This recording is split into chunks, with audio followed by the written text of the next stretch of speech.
All right, so I'll just dive right in. In terms of water stores, the numbers are still low and have not changed much. For precipitation, there was a slight increase from that storm we got. I believe that was in mid-May. In terms of delta operations, pumping has been relatively low, but fairly constant over the past month.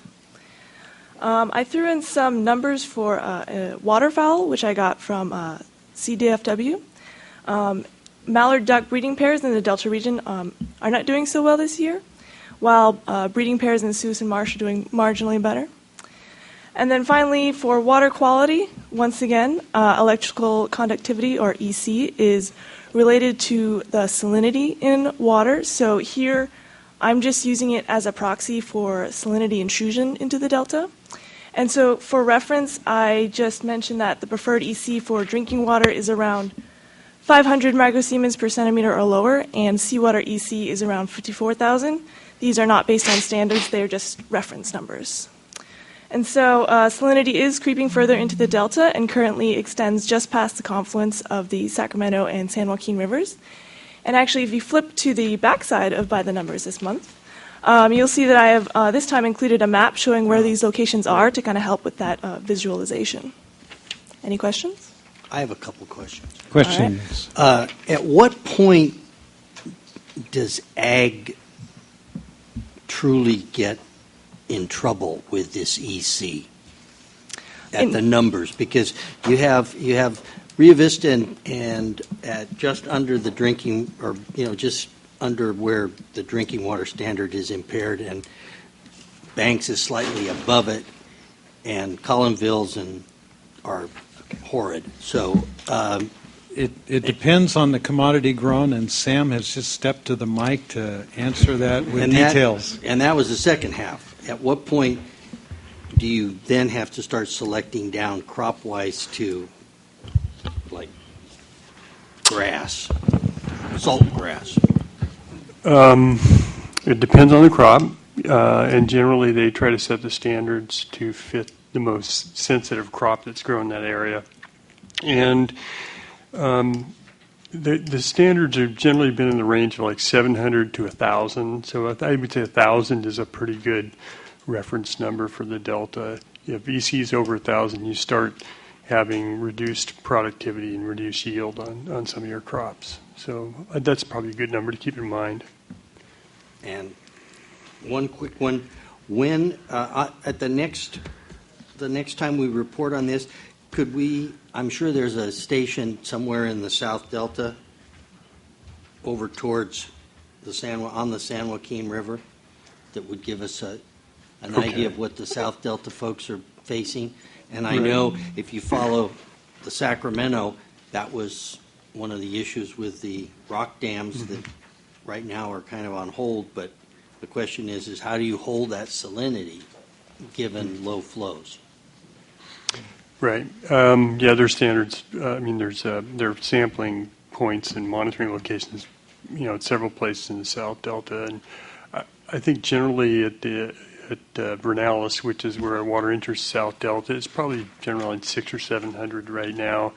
And there's kind of one place in the middle of the South Delta that's kind of chronically bumps over that 1,000 EC, which is actually the standard that the state board sets for to protect ag in the Delta. So, but we will give you some numbers for that next time. That's good. It's good that you're highlighting this, since this is going to be one of the most significant negative impacts potentially in the Delta as a result of the drought. So that's a good addition, and we'll look forward to getting even more details as we proceed through the summer. Great. Thank you. And question. Sam, thank you for your agricultural expertise. Phil? What does the word preferred mean with regard to salinity levels? That's a great question. So, for salinity, there's for municipal use, there really isn't a hard cutoff line. There's kind of a gradual, series that the secondary standard, which is generally depends on things like corrosion and taste of water, is set at 900. But for the state water project and the federal water, particularly the state water project, they don't like to go over 500, and that's a lot of the water users, that's their target. So that's kind of what we mean by preferred. If you ever run into a one-page explanation of the water quality standard, I'd be interested in reading it. By the way, this is a vastly improved discussion of water quality, and I commend you for trying to standardize the explanation in a way we could understand. I appreciate that a lot. Thank you. Judge?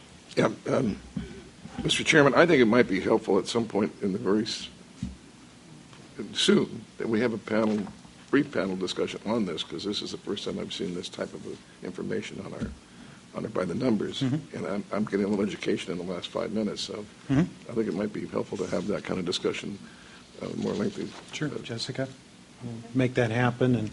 And Larry's correct. There was initial efforts to place rock barriers to adjust salinity levels to protect the delta, and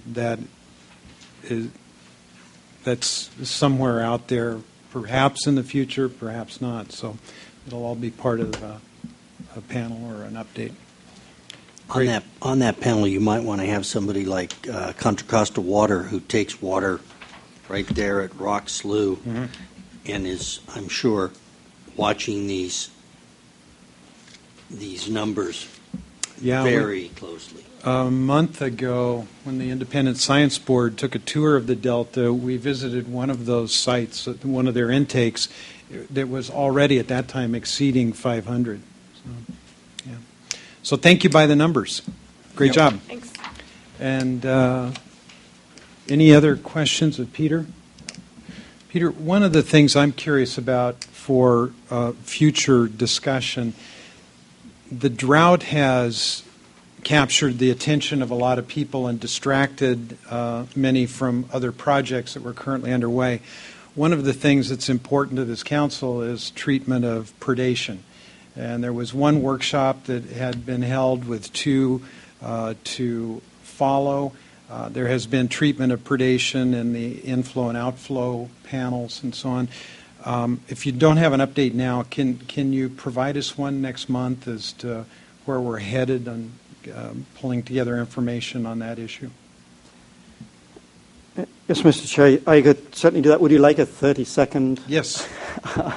Where it sits right now. So, Judge, I'm not sure if you were on the council at that time, but we were asked to co-host a predation workshop last summer. I think it was in July. And that was with Cal Fish and Wildlife, National Marine Fisheries, U.S. Fish and Wildlife were also engaged in that. The panel issued a report in October 2013 that had used several recommendations. And just to pick out a couple of those, so I think possibly with predation, it's sort of, again, one of these issues that's pervasive. There's many different groups looking at it from different angles, but just some of the big outcomes that in the report there were several recommendations. First of all, they highlighted data gaps. And secondly, they stressed the importance of having life cycle models of both the predators and the species which are being consumed.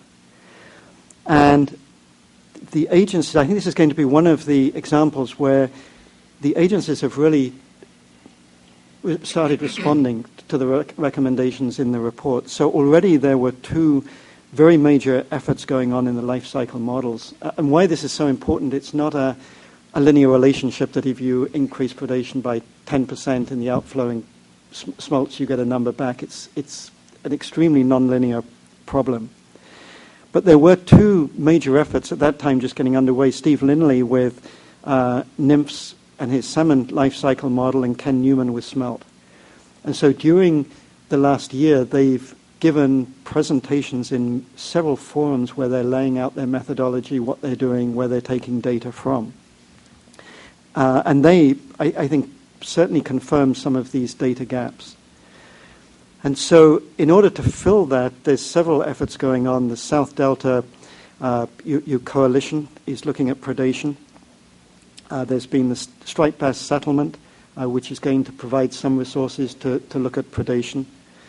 There's the Independent Science Board that's looking at fish and flows, so I'm sure that, well, they will be asking some of these questions.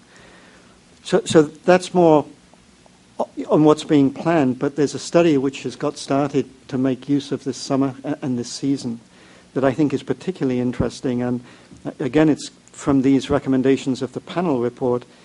NIMF's Department of Water Resources and the Department of Fish and Wildlife have just started a study on predator manipulation in the South Delta. And so the idea is that this study would then inform the model so that you can then get a more holistic look of what's going on.